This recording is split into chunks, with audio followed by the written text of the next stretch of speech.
You're listening to YRU on CJRU. The views expressed in this show do not necessarily represent those of the Office of the Provincial Advocate for Children and Youth.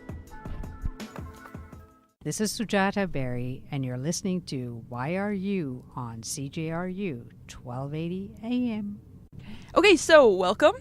Thank you. So glad to have you here. You are probably the most well-known person that we've had so far, which is we're really proud of that. Okay, so anyways, just to start off, what attracted you to journalism?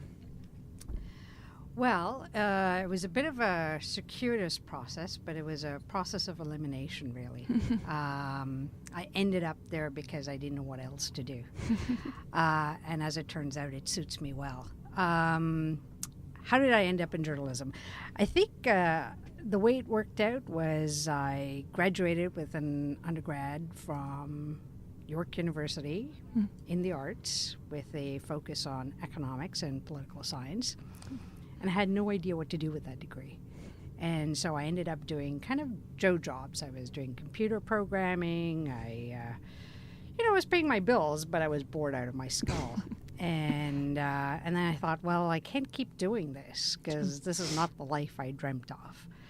And so one of the things I'd done during my undergrad was to write for the school newspaper at York. And I really had a lot of fun doing that. And so I thought, well, maybe I'll be a journalist, but I had no idea how. I had never really met a journalist. I'd never talked to a journalist. Right. And so I had no idea how to go about this. So I thought, well, I'll go to school. And I didn't want to do another undergrad degree, so I applied to go to do a master's degree. And there was two programs at the time. There was one at Carlton and one at Western that did a master's program. So I applied and I got in, surprisingly. And I had the two best years of my life. I had a lot of fun going to school at Carlton. And I thought I would be a print journalist. And then I got introduced to the broadcast side of it. And I ended up walking out of there with a job in television news at the CBC. Wow. And the National Newsroom, not far from here on Mutual Street. And that's that. I got the bug. I stayed with it, and I've been there for almost 23 years now. Wow, that's incredible. Do you think that someone in today's day and age can get an MA, walk out of Carleton with a job? Like, is that feasible in this market? You know, I think the business has changed so much. Like, I graduated in 1993. Right. And there was a massive recession on, and everybody was freaked out about getting jobs. The thing about journalism degrees is that you often can use it for so many other things. Right. And the world has changed. So journalism is not the way it was when I graduated. It wasn't that you just did radio or TV or broadcasting. Now you're expected to do everything. Right. And the options for jobs have changed. Unfortunately, they don't pay any better than when I started.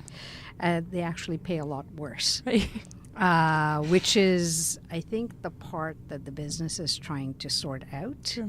I'm lucky because I've got a steady gig that comes with benefits, which is shockingly unusual in the business.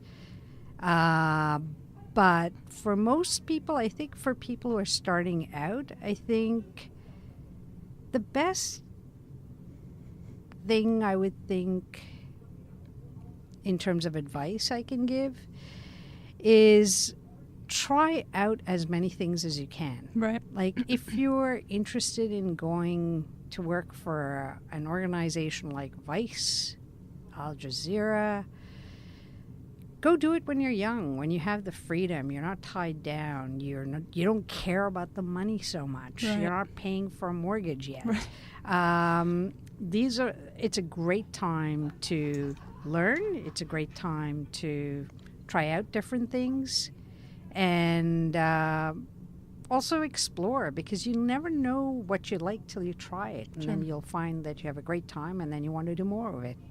What does a day in the life of a producer of The Current look like? Oh, wow. All right. Well, Monday to Thursday, we have a pretty regular routine.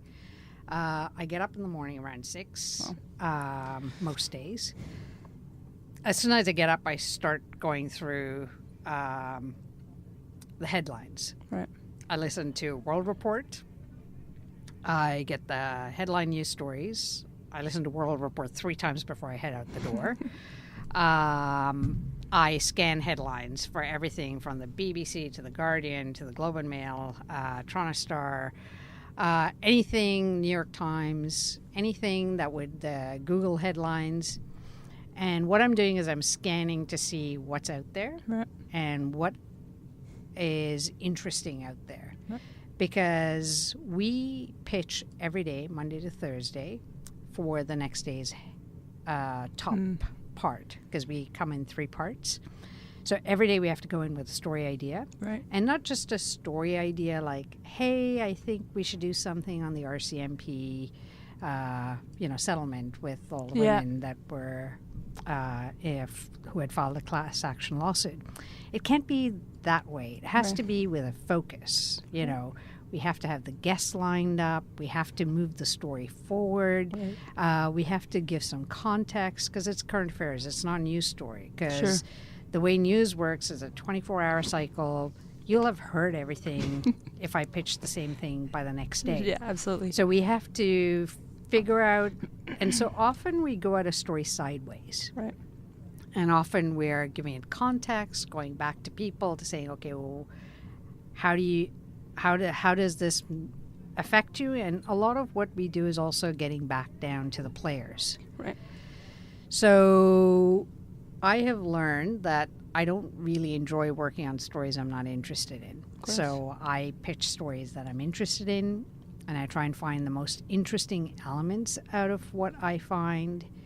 And I think what is original about our treatments is the synthesis that we do for the daily news. So we try and make sense of it in a way that is very difficult to get in the daily newscasts because everything's compressed now.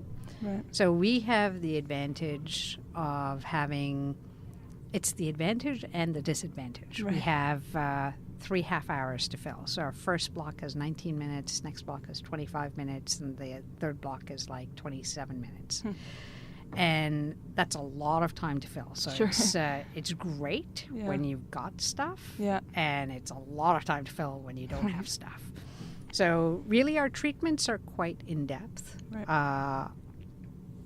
And so we get in, so this is a very long way of saying that you get in the morning, you get in for 9, you have a half hour to finesse your pitch. Right. 9:30 we meet with a small group of our colleagues. All the producers are divided into what we call pods. Okay. And which is a small group, like of 3 to 4 of your colleagues, other producers, and you pitch your story to your colleagues, you improve on it. Sometimes we'll do things called gut checks because we don't really have a pitch, but something's just broken that morning, and we're still trying to figure out what to do, and we might just cobble together a pitch for the next day's story of how we should treat that story. But what we do at the end of that half hour of meeting with our colleagues is we come out with the 2 or 3 best pitches out of the group, and then one person from that group goes into the meeting with the senior producers and the host, and then they pitch. So there's generally 3 or 4 groups, right? And so everyone pitches their 3 or 4 stories. By 11 o'clock they come out with the assignment for the day. If you're assigned to the lead, you basically have anywhere from 2 to 4 people assigned to work on it, depending on the complexity of the story. Right. And you deliver the story. So basically you start chasing your guests, you interview them, you get the background, you're also keeping track, if it's a breaking news story, of all the developments through the day. Right. Once you find the right mix of guests, you rate your background, you write the scripts, you book the studios, You book the lines for the studios if necessary. You make all the arrangements. You write the tweets for the next day's social media treatment. You put up links for the web page that's built around that story. You do all that, and you get out by 5:36. Wow. So it's a crazy, mad-packed day. Sure. If you're on the lead. Wow. Kind of just going on what you said about social media. How does social media make an impact on your job? Well, what it does is it's very instant, but it's also very noisy. So you have to filter through it to see what's interesting out there and what's credible out there. And that's really one of our jobs is we do get a lot of ideas from what people are, now. I mean, it's great because you're looking for somebody. Sometimes you're looking for a needle in a haystack. You're looking for somebody with an opinion on something that is out there, but you don't quite know how to get at it. Right. And you'll find somebody who's tweeted something out, whether it's about a movement like Black Lives Matter. Right. It's much easier to find everyday folk. Sure. Who are using things like Twitter or Facebook so it makes it easy to track people down. Right. But then the journalism comes in, finding the credibility in that source and saying, okay, how real is that? Right. And do we want to put them on air? Right. So what's the story that the Current is most proud of? Oh, man. That's a big... Maybe I'll give you a time frame, like something this past year, let's say. Wow. That's hard. Let me think about that.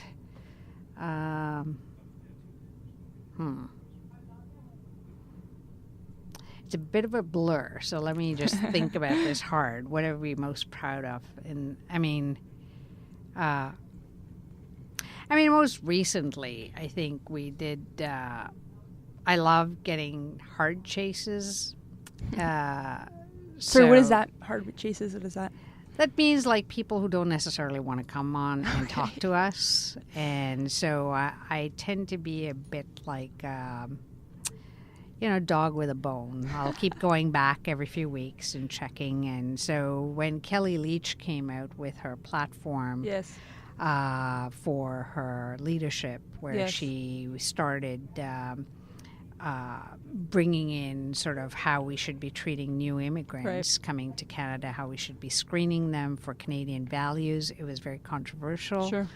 And she wasn't really available. She was doing very short interviews, and so everyone at the CBC wanted her, the National wanted her, Power and Politics wanted her, and they were only going to do one CBC interview. Wow. As it turned out, we got the interview because I kept going back to them, and I'm sure everybody else did too, but for whatever reason, they came to us. And even though we didn't get her for the full half hour, we got her for a good 15 minutes, and that was sufficient to sort of get into asking her some of the questions. And I thought it was an important thing to hear from her in a bit more depth than in a soundbite. Yeah, no, absolutely. Which kind of goes to my next question, which is, what's the story on the Current that made an impact, however big or small? I think lots of stories have. I've only been there for 4 years. Okay. I've worked at the National prior to that. Oh, okay. I was primarily in television up to that point. I think they did an amazing job over the years of covering people like Meher Arar and allowing them to get the apology and the settlements they did. I think the Current was one of the first outlets to get an in-depth interview with Meher Arar. Meher Arar he's still around, is a Canadian who went back to, I think it's Syria. He was one of the people that was basically renditioned when he went back home. So he was He went back to Syria. I was right. So it was Syria. I just wanted to make sure. Sure. So he went back home to visit family in Syria. And when he returned, he was renditioned using information from Canadian authorities. And he was shipped back. Oh, well. And he was tortured. And he was held for a long time. And when he was released, we got one of the first interviews with him. Oh. And at the time, the government said that, no, this is not something that's a problem. It took a lot of investigative work to get evidence of the renditions. Right. And that ended up becoming a big story of how a lot of people who hadn't done anything wrong were caught in this web of so-called terrorists that were sought by authorities after 9/11. Right. So it was a big story. I think the Current did not only mirror art, but a number of Canadians like him. Right. And they've been very much on top of that story. And I think it did lead to a lot of shaping of perceptions of how we view that event. What was it like working on the Canadian and Haiti project? Must have been difficult to cover such a tragedy, on top of that, covering the Canadians that we lost. It was an incredible project to work on, and I think it won a bunch of awards. For me, I mean, just to give your audience, I mean, it was a project that basically commemorated the deaths of Canadians in the Haiti earthquake. One of the things that happened is we covered it as a breaking story, and then a year later, in 2011, we still didn't have the names of all the Canadians. Right. So we did, I think it was like a 3-month project where we basically started by trying to compile all the names and then trying to tell the story so that we understood the gravity of the loss. Right. And I forget the exact number. I think there was like 110 or maybe 95. I can't remember the exact number of Canadians in there. But we managed to get about 70% of the names. Wow. And we tried to get the details and at least a photograph of each person on the website that we could find. Right. Allow Canadians to know what we lost. It was a really amazing way to honor the memories of these people. There was this one woman who was a mom of 2 kids, and we did the husband and the daughter of this woman in Quebec City, and they gave us amazing pictures of her. And then there was an RCMP officer who was down there helping train people, and his colleagues did the story. And it was amazing to find out about the work these people had been doing, because a lot of them were involved in either NGOs or doing some kind of developmental work in Haiti, trying to help the country. I read online that you enjoy cooking, gardening, reading, and singing in a choir. So we're really found curious. My Twitter profile. We're really curious as to what your favorite recipe and your favorite book are. Oh God, you're asking questions I didn't come prepared for. Well, let's see. My favorite recipe, my favorite go-to recipe, because my friends love Indian food and they expect me to feed them Indian food. So my favorite go-to recipe is a variation of a tandoori chicken that I throw together. Nice. So, chicken thighs in a yogurt herb marinade. My favorite book. That's a hard one. Are you more of a fiction or a non-fiction kind of person? Fiction all the time. Okay. I deal with too much reality in my day job, so I don't like reading it. I read a lot of books for work, so I don't like spending my spare time. I think let's see, one of my favorite books is a book called The Lady and the Monk. And it's sort of pseudo-fiction. Nico Iyer, who's this terrific writer who is a journalist too, but he writes amazing travel essays. And one of his first books was this lovely slim volume that he wrote about his experience going to Japan and living for a year in Kyoto. Oh, wow. And the book is called The Lady and the Monk. The Lady and the Monk. And it's wonderful. Beautifully written. And I think it is probably up there in my top 10 favorites, but that's what comes to mind.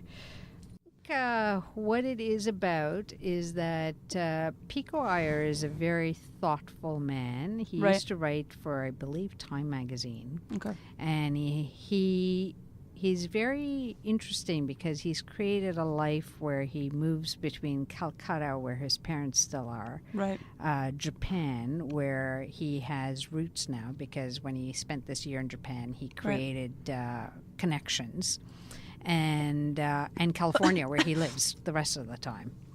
Right. And so when the book basically traces how he ended up there, and he ends up checking into a monastery and his discovery of this place. Right. So part of it is trying to understand Japanese culture, which is very mindful when you get to the essence of the culture, but also about creating connections and creating space in your life for things to happen. Why did you choose the song Radio Clash by The Clash? Oh, because I love it, for starters. It's a great song. Are you familiar with it? I'm not. I don't think you're old enough to be familiar with it. But it's a song I want to be familiar with. Oh, it's fantastic. Well, it is written, I think the song came out in, the 80s, if I'm not mistaken. And it was a different world then, right? You didn't have everybody and their dog having a radio station out of their basement. This is a new phenomenon, relatively recent. So Radio Clash they used to do pirate radio. And pirate radio is where they would go off into international waters, into international waters, to then broadcast stuff that they weren't allowed to, because the licensing rules would not allow you to broadcast your own stuff at your will, whenever and wherever you wanted. So they created this pirate radio, and it's very prescient. I actually went over and read the lyrics again today, and I just thought, this was a really prescient song for the world we're living in now. Right. And this idea of how we get around censorship, an act of rebellion that Radio Clash and private radio was really revolutionary in a way.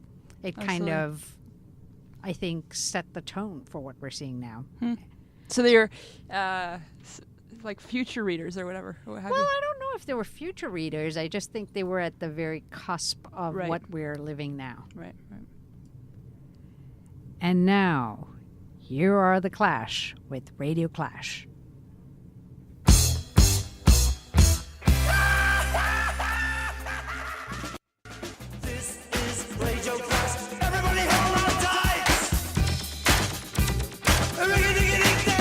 This is Sujata Berry, and you're listening to YRU on CJRU 1280 AM. Tune in to YRU on CJRU 1280, Thursdays at 5:30 p.m. and Tuesdays at 8:30 a.m. This show is produced by the YRU creative team, Annika, Cody, Jasmine, and Dante. Thanks to the Office of the Provincial Advocate for Children and Youth, and special thanks to Erwin Ellman, Audrey Thompson, Sandy Wydnia Katz, Rhonda Andal, and the staff at CJRU.